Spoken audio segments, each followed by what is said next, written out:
कल्पना कीजिए कि किसी शहर में अचानक मिसाइल हमले का सायरन बजने लगता है।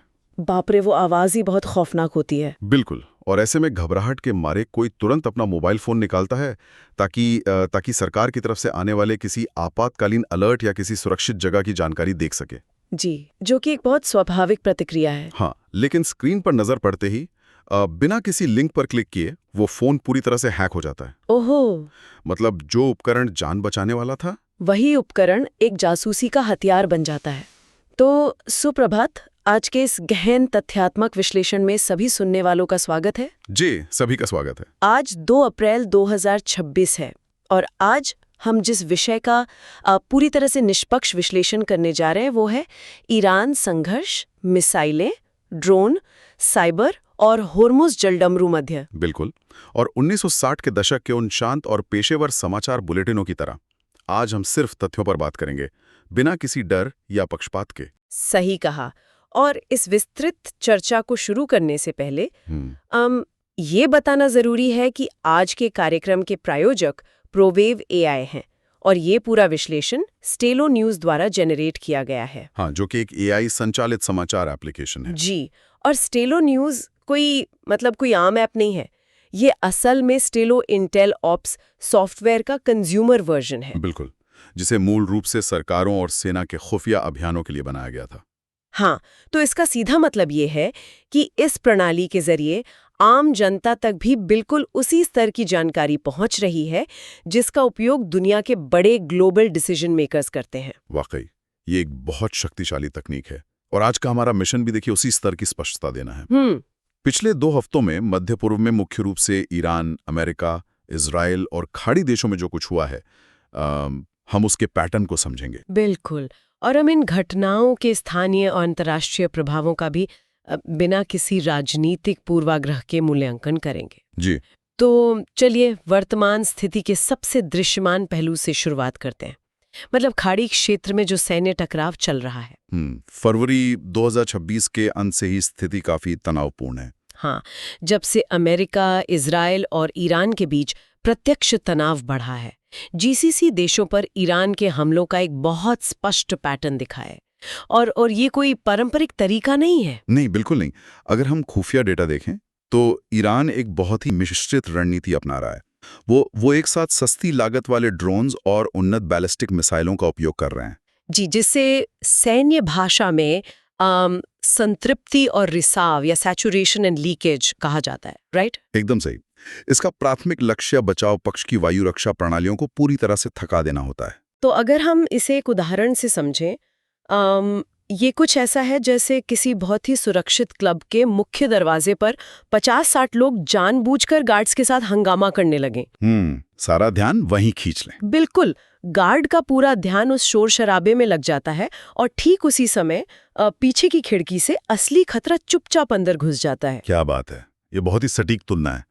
यहाँ सस्ते ड्रोन वो भीड़ हैं और बैलिस्टिक मिसाइल है वो असली खतरा। लेकिन क्या किसी भी देश का रक्षा तंत्र इस तरह के इस निरंतर संतृप्ति वाले हमले को लंबे समय तक झेल सकता है? देखिए, किसी भी सिस्टम की एक भौतिक और गणितीय सीमा होती है। जब आसमान में एक साथ 200 या 300 सस्ते ड्रोन आते हैं, बाप रे, इतने सारे एक साथ? जी, तो जो रेडार प्रणालियां हैं उन्हें ट्रैक करने में उलझ जाती हैं और जो करोड़ों रुपए की इंटरसेप्टर मिसाइलें हैं वो उन सस्ते ड्रोनों पर खर्च हो जाती हैं। और जब वो सिस्टम रिलोड हो रहे होते तब बैलिस्टिक मिसाइलें? बिल्कुल, तब वो भारी पेलोड वाली मिसाइलें रक्षा घेरे से रिस्क कर लीक होकर अपने लक्ष्यों तक पहुंच जाती हैं। यही वजह है कि यूएई, बहरीन और सऊदी अरब के प्रमुख एयरबेस निशाने पर रहे हैं, जैसे अल-धफ्रा, प्रिंस सुल्तान और अल-मिन्हाद एयरबेस। हाँ, और दुर्भाग्य से इसके परिणाम सिर्फ सैन्य ठिकानों तक सीमित नहीं रहे हैं। बिल्कुल नहीं। आधिकारिक आंकड़ों के मुताबिक यूएई में अब तक 11 नागरिकों की मौत और 188 लोगों के घायल होने की पुष्टि हो चुकी है, जो कि बहुत ही गंभीर स्थिति है। और अगर हम इसमें निर्णयकर्ताओं के दृष्टिकोण को देखें तो हर पक्ष का नजरिया बिल्कुल अलग है। हाँ, ईरान के इस्लामिक रेवोल्यूशनरी गार्ड कॉर्प्स यानी आईआरजीसी का रुख बिल्कुल स्पष्ट है। वो इसे अपनी संप्रभुता की रक्षा मानते हैं। उनका मानना है कि यह अमेरिका और इजराइल के खिलाफ जवाबी कार्रवाई है। जी, जबकि दूसरी तरफ यूएई और जीसीसी देश पूरी तरह से रक्षात्मक मुद्रा में हैं। वो अपनी नागरिक सुरक्षा के लिए हाई अलर्ट पर हैं। और अगर अमेरिका और इजराइल की बात करें तो उनका पूरा फोकस ईरान की सैन्य क्षमता को ही नष्ट करने पर है ना? बिल्कुल। इसका सबसे बड़ा उदाहरण इजराइल द्वारा बंदर अब्बास में आईआरजीसी कमांडरों को सीधा निशाना बनाना है। अब यहाँ से स्थिति एक नया मोड़ लेती है। वो कैसे? जब सैन्य अड्डों पे सुरक्षा बहुत कड़ी हो जाती है तो रणनीतिकार किसी दूसरे कमजोर बिंदु पर वार करते हैं, और वो बिंदु है अर्थव्यवस्था। जी, बुनियादी ढांचे पर हमला। बिल्कुल। ये संघर्ष अब वैश्विक आपूर्ति श्रृंखलाओं तक पहुंच गया है। हाल ही में ईरान समर्थित बलों ने एल्यूमिनियम बहरीन, जिसे आल्बा कहते हैं, और अमीरात ग्लोबल एल्यूमिनियम यानी ईजीए पर हमले किए। ये सुनने में शायद किसी सैन्य अड्डे पर हमले जितना बड़ा न लगे, लेकिन इसका वैश्विक प्रभाव बहुत बड़ा है। ये दोनों कंपनियां मिलकर वैश्विक एल्यूमिनियम उत्पादन का 4 से 9% हिस्सा बनाती हैं। 9%? ये बहुत बड़ा आंकड़ा है। हाँ, इसका मतलब है कि इस हमले के कारण यूरोप में हवाई जहाज़ों के निर्माण में देरी हो सकती है, या जापान में कार निर्माण रुक सकता है। और सिर्फ कारखाने ही नहीं, होर्मुज, जलडमरू मध्य और ओमान के सलाला बंदरगाह पर व्यावसायिक जहाज़ों पर भी लगातार हमले हो रहे हैं। जैसे हाल ही में एक इजरायली मालवाहक जहाज पर हुआ था। जी, और देखिए, एल्यूमिनियम उत्पादन में बहुत बिजली लगती है। इसे निशाना बनाने का मतलब है वैश्विक ऊर्जा आपूर्ति में घबराहट पैदा करना। लेकिन यहाँ एक बहुत बड़ा विरोधाभास है। ईरान पर तो कड़े पश्चिमी आर्थिक प्रतिबंध लगे हुए हैं, राइट? हाँ, दशकों के सबसे कड़े प्रतिबंध। तो फिर डेटा ये क्यों बता रहा है कि ईरान ने हाल ही में अपने तेल राजस्व को लगभग दोगुना कर लिया है? मतलब अगर वो बैंकिंग सिस्टम से बाहर हैं, तो चीन की मदद से वो अपना निर्यात कैसे बढ़ा रहे हैं? क्या पश्चिमी प्रतिबंध व्यवहारिक रूप से बेअसर हो गए हैं? यह एक बहुत ही प्रासंगिक सवाल है। इसे समझने के लिए हमें शैडो बैंकिंग नेटवर्क को समझना होगा। Shadow banking? जी। प्रतिबंधों ने सीधे रास्ते बंद कर दिए हैं, तो ईरान ने चीन के समर्थन से एक समानांतर रास्ता बना लिया है। वो कैसे काम करता है? होता यह है कि ईरान से एक तेल का टैंकर निकलता है, वो खुले समुद्र में जाकर अपना रडार बंद कर देता है, जिसे डार्क फ्लीट कहते हैं। अच्छा, ताकि उसे ट्रैक न किया जा सके। फिर वो समुद्र के बीच में ही तेल किसी दूसरे जहाज में ट्रांसफर कर देता है, और फिर कई शेल कंपनियों के जरिए वो तेल चीन के छोटे क्षेत्रीय बैंकों द्वारा खरीदा जाता है, जो अमेरिकी वित्तीय प्रणाली से जुड़े ही नहीं है। एकदम सही। इसलिए अमेरिका चाहकर भी उन पर सीधा प्रतिबंध नहीं लगा पाता। बाप रे, ये तो पूरी एक अलग ही समानांतर अर्थव्यवस्था है। और पता है, जब हम समाचार स्रोतों जैसे अल जजीरा, रॉयटर्स और एक्स पर #मिडल ईस्ट वॉर का डेटा देखते हैं, जी, उनका सेंटिमेंट एनालिसिस, हाँ, एक बात बहुत साफ दिखती है। लोग चाहे राजनीतिक रूप से वामपंथी हों या दक्षिणपंथी, लेकिन ऊर्जा आपूर्ति और वैश्विक मुद्रास्फीति को लेकर सब में एक समान चिंता है। बिल्कुल, क्योंकि पेट्रोल की बढ़ती कीमतें आपकी राजनीतिक विचारधारा नहीं पूछती। एकदम सही कहा। खैर, अब इस युद्ध के तीसरे और सबसे अदृश्य मोर्चे की बात करते हैं, साइबर युद्ध, जो कि शायद सबसे घुसपैठिया मोर्चा है। बिल्कुल। ये सिर्फ जमीन या समुद्र पर नहीं लड़ा जा रहा, ये लोगों के निजी उपकरणों तक पहुंच चुका है। जी, हाल ही में हंडाला नाम के हैकर समूह ने एक बहुत बड़ा दावा किया है। उन्होंने FBI निदेशक काश पटेल के निजी ईमेल को हैक करने की बात कही है। वाकई? दुनिया की सबसे बड़ी जांच एजेंसी के निदेशक का ईमेल? हाँ, और ये कोई छोटी बात नहीं है। ये एक बहुत गहरा मनोवैज्ञानिक संदेश देता है कि कोई भी सुरक्षित नहीं है। इसके साथ ही स्ट्राइकर जैसी अमेरिकी स्वास्थ्य सेवा कंपनियों पर भी रैंसमवेयर हमले हुए हैं। जी, मिशिगन स्थित कंपनियों पर। तो आमतौर पे इनका मकसद पैसा वसूलना होता है, लेकिन यहाँ लगता है कि इनका उद्देश्य स्वास्थ्य आपूर्ति श्रृंखला को पंगु बनाना ज्यादा है। बिल्कुल, और इसका सबसे डरावना रूप तो हमने इजराइल में देखा, जिसका जिक्र हमने कार्यक्रम की शुरुआत में किया था। हाँ, वो मिसाइल सायरन के दौरान स्पाईवेयर भेजने वाली घटना। जी, जब इजराइल में मिसाइल हमलों के सायरन बज रहे थे, ठीक उसी अफरा तफरी में लोगों के मोबाइल पर SMS के जरिए स्पाईवेयर भेजे गए। तो ये काम कैसे करता है? मतलब लोग घबराहट में लिंक पर क्लिक कर देते हैं? ठीक ऐसा ही होता है। इसे सोशल इंजीनियरिंग कहते हैं। जब सायरन बजता है तो इंसान तार्किक रूप से सोचना बंद कर देता है। वो सिर्फ बचने के बारे में सोचता है। जी, और उसी वक्त अगर कोई मैसेज आए कि नजदीकी शेल्टर की जानकारी के लिए यहाँ क्लिक करें, तो 99% लोग क्लिक कर देंगे। और उसी एक क्लिक से फोन का कैमरा, माइक और लोकेशन डेटा हैकर्स के पास चला जाता है। बिल्कुल। तो ये सिर्फ डेटा चोरी नहीं है, ये तो डर का एक सीधा मनोवैज्ञानिक हथियार है। क्या आधुनिक युद्ध में अब सीमा पर खड़ा सैनिक ही नहीं बल्कि आम नागरिक भी, मतलब हर मोर्चे पर एक सैनिक बन गया है? अंतर्राष्ट्रीय साइबर एजेंसियां इसे उच्च मात्रा वाले लेकिन कम प्रभाव वाले असमित युद्ध के रूप में देख रही हैं। High volume low impact. जी। इनका मकसद पावर ग्रिड नष्ट करना नहीं बल्कि मनोवैज्ञानिक दबाव बनाना है। अगर नागरिक अपने सरकार के अलर्ट सिस्टम पर भरोसा ना कर सके तो आधी लड़ाई वहीं जीत ली जाती है। और यही वजह है कि FBI और अमेरिकी न्याय विभाग ने साइबर सुरक्षा बहुत कड़ा कर दिया है। हाँ, और हंडाला के हैकर्स पर $10 मिलियन का इनाम के रखा है। बाप रे, 10 मिलियन। और इसका असर सिर्फ अमेरिका तक सीमित नहीं है। बांग्लादेश और दक्षिण कोरिया जैसे देश भी अपने वित्तीय साइबर फ्रेमवर्क को तेजी से अपडेट कर रहे हैं, क्योंकि इस डिजिटल युद्ध की कोई सीमा नहीं होती। बिल्कुल। चलिए अब जरा नाटो और घरेलू प्रभावों की ओर मुड़ते हैं। जी।